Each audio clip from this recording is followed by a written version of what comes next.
Good afternoon and welcome to this webinar, which is exploring some concepts called the Virtuous Circle, and that is around ideas around the flipped classroom for the workplace. So what might the flipped classroom look like within our organisations? My name is Phil Aston, I'm the Director of eGenius Limited, and we are a learning technologies consultancy. So let's start with a little bit of background and do a bit of thinking about learning itself. So the background is that I've been around for rather a long time in terms of learning technologies and online learning in particular, since about 1999. And it would be fair to say that in those days we were pretty evangelical about what we were doing, that this was going to change everything. Classrooms would be swept away and there will be no training rooms. Everything that came before will be obsolete. And I think, as usually happens, now we've got the benefit of experience and probably a bit of maturity, and we can look back and say, well, that actually wasn't the case. What we have got now are a couple of concepts where online has indeed become very important, but what we recognise is that a mixture of learning and personal interaction is actually the most effective thing when it comes to training and learning. And we define these now as either hybrid or blended learning, and we use each element to its best effect. Now, alongside this, at the moment, there is an interesting concept in academic circles which is called the flipped classroom. And what this relates to is the idea that there are, say, two paradigms in learning at the moment, the way that learning is provided, and that is that knowledge is provided in the classroom by a teacher at the front of the class, providing that knowledge to the learners within that class, and we're talking about schools, colleges, universities. And then the second paradigm is that those learners then go home and do sort of problem sets, practice, application, etc., etc., in order to embed the learning. Now, what the flipped classroom idea is that you actually change those two paradigms around, so that what happens is that knowledge is given through largely online means. So that can be video, it can be learning, it can be animation, etc., etc. Traditionally, it was done by books. So that knowledge is imparted, and then actually the children then come into school and run through the problem sets or apply the learning, or the students at college come in and do that. So the advantage of this is it allows us to work at different paces with different learners, and it allows a sort of more individualized approach. And people like Ofsted in the UK here, who are the school inspectors, are always delighted to see more individualization, more stretch and challenge, and freeing ourselves from this sort of idea that we have to impart knowledge to a group of learners in the classroom allows us to do that. So if we step back a little bit, I just want to think for a moment about the nature of learning itself. Now, we are indeed learning animals, and this learning is what sets us apart as a species, far more than, say, our divisible thumbs. We learn and we improve things constantly. It led me to think that learning is actually a little bit like hearing. Our sight we can pretty much turn off, so we can't see anything. Hearing, we can't. We're always hearing, even when we're asleep. A loud noise will wake us up. So our hearing never actually shuts down, and to me our learning is a little bit like this, because it never shuts down. Now, some people have a pretty good crack at muting their learning, but even then they're not entirely successful. And for instance, my daughter describes me as chillaxing sometimes. I would describe it as vegetating. So I'll be sat in front of the TV or something like that. Even then I'm learning, even though I'm sort of not intentionally doing it, but I am learning something. So what's absolutely clear is that learning is not, and never has been, confined to the classroom. But the question is, if learning is happening all the time, a kind of background process, what is it that makes it more effective? What is it that makes us aware of the fact that we are learning? And for this, I'm going to turn to my old friend Reg Evans, who was around in the 1940s and 1950s, who had some very important things to say about learning. He talked about learning being program knowledge, that's the P in the equation, interacting with good questioning, the Q. Now, sometimes this is simplified to P plus Q, but that's not right. That's very linear. This keeps going round. So P, the program knowledge, and the questions keep interacting. And what he was saying there is that good questions help us to reflect and help us to reach new understandings, because they help us through the assumptions we might make when not necessarily aware. They help us think about the context of what we're thinking about. And we actually go beyond, if you like, the limits of our own thinking. So, in all of this, the question is central. Now, of course, you can ask yourself questions. And actually, again, our internal dialogue is extremely powerful for this. But be aware that in asking yourself questions, you may be limited by the assumptions that you already have. What is actually far more effective is that somebody else asks the questions. And if they are particularly skilled and effective in doing that, in other words, they use open questions, not try and lead you to their own conclusion, but genuinely allow you the space and time to think and reflect, then that is when really powerful learning occurs. The problem I believe we've got in some of our organisations at the moment is that we're losing the time to really think and reflect. And we see this in even large institutions like banks, where mistakes and problems get repeated time after time and at an enormous scale as well. So I found a quote from T.S. Eliot.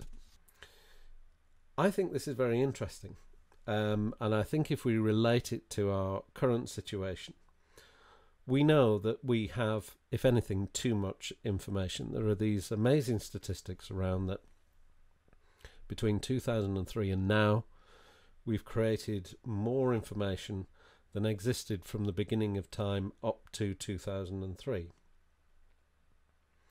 And we have training and learning programs to try and convert that into knowledge for people.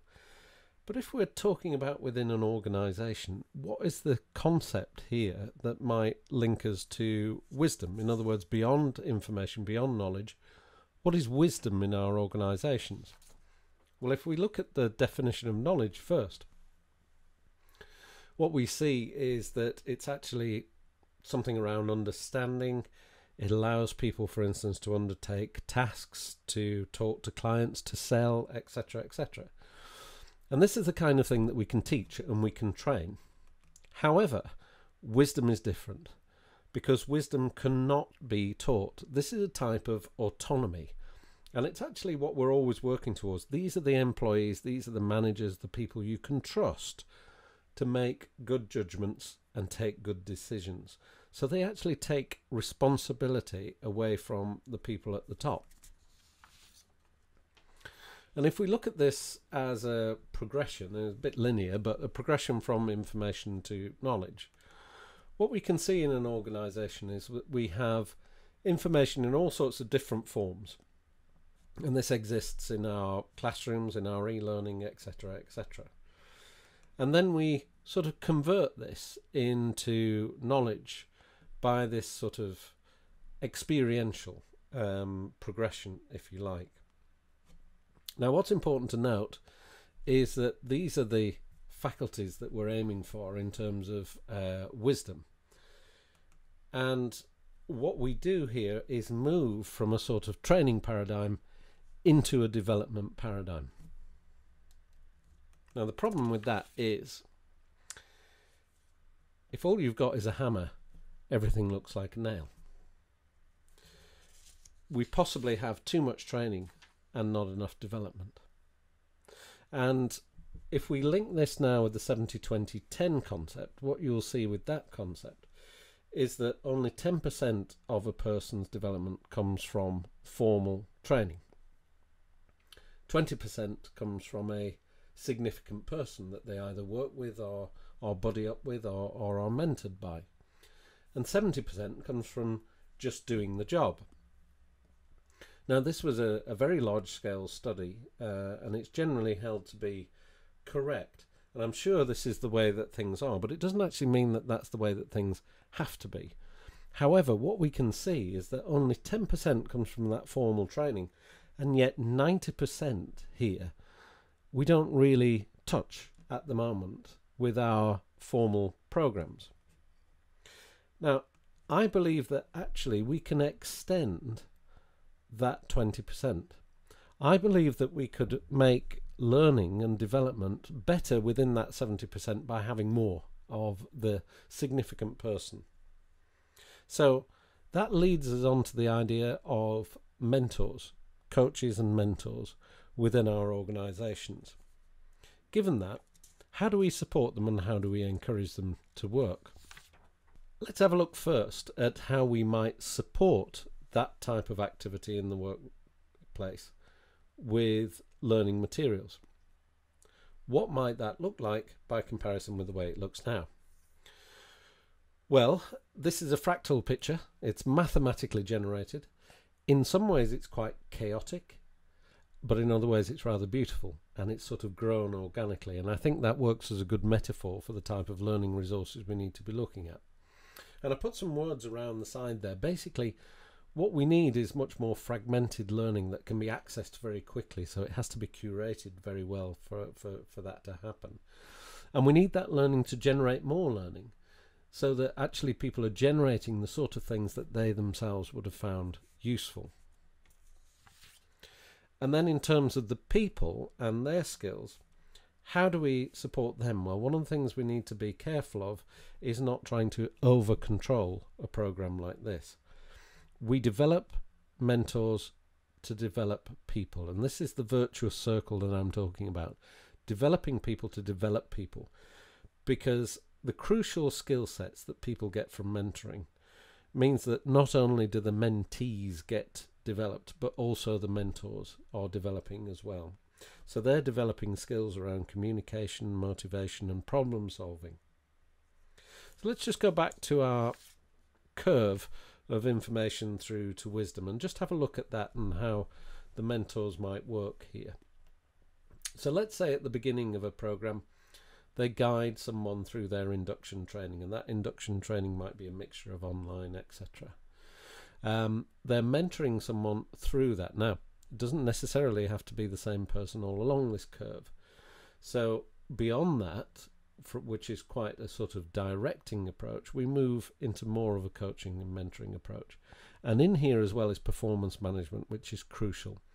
And please believe me, I am not talking about appraisal when I talk about performance management. It's quite different. This is much more regular, and it's a different process altogether. Now, that person can then act as a guide to the available learning and development for our employee, and also develop and expand the learning resources to support their own program.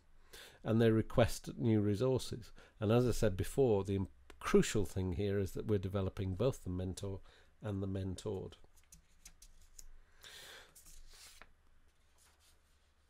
So in terms of what our mentors need to be, here are a few words that we can bandy around. They need to be very empathetic. They need to develop this sort of qualities that we see here.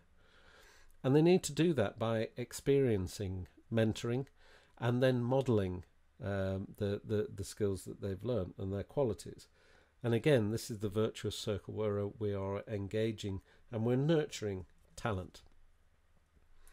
Now, just to be a little bit downbeat for a minute, let's contrast this with what can happen in organisations. Instead of a virtuous circle, we get something called a vicious circle. And I've seen this in organisations that I've worked with, and I have experienced it personally as well. And we're talking about organisational cultures here that can actually be quite toxic, and it's a sort of a survival of the fittest type of mentality. And the problem for organisations with all of this is that actually you start to lose the talented people who don't fit into this sort of way of working. So it isn't really a survival of the fittest, it's a survival of the people who go for this type of approach, and you don't want too many of those people in your organisation because it continues this vicious circle. So instead of this model, we want the virtuous circle. We want a nurturing and supportive and motivating organisational culture. And again, let's not confuse that with soft in some way. It isn't soft at all. The emphasis here is on getting the skills, performance, attitudes and behaviours all aligned with the needs of the organisation. Most importantly, you're developing the talent that stays in your organisation, and so it's iterative and it's generative in terms of talent. So our manifesto for this might look like this. The emphasis here is very much on people, and it is in that messy space around development.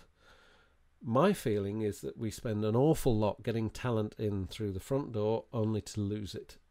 So what we need is to develop this supportive culture that keeps that talent within our organisation. That is actually far more important than pool tables in the corner and fancy cushions and all the rest of the stuff that people do at great expense, simply because they can buy those things. This isn't buyable. It's you've got to develop this within your organisation. Now, when it comes to our learning resources that support it, people guide those learning resources. And for us, what we need to do is get much better at listening and acting on what people need in order to develop others within the workplace and develop that best practice model. So mentors actually become arbiters of that model. They lead and develop the organisational approach. Now, in conclusion, we need some sort of disruptive change here. And when I'm talking about disruptive change, there's the famous quote, apparently from Henry Ford, although some people are now saying that he didn't say it. But he apparently said if he'd asked people what they wanted when he was designing his motor cars, they would have said they wanted a faster horse. And that's a metaphor for the fact that they could not think beyond what they already knew. And in some ways, we're a little bit stuck in learning and development in that kind of paradigm. We really need to make efforts to reimagine and reinvent learning and development in this way, so that we can generate the sort of organisations that we need for the 21st century. So these are my contact details. I'll be delighted to talk to anybody directly through any of these channels. So please do get in touch and tell me what you think about the Virtuous Circle. Thank you.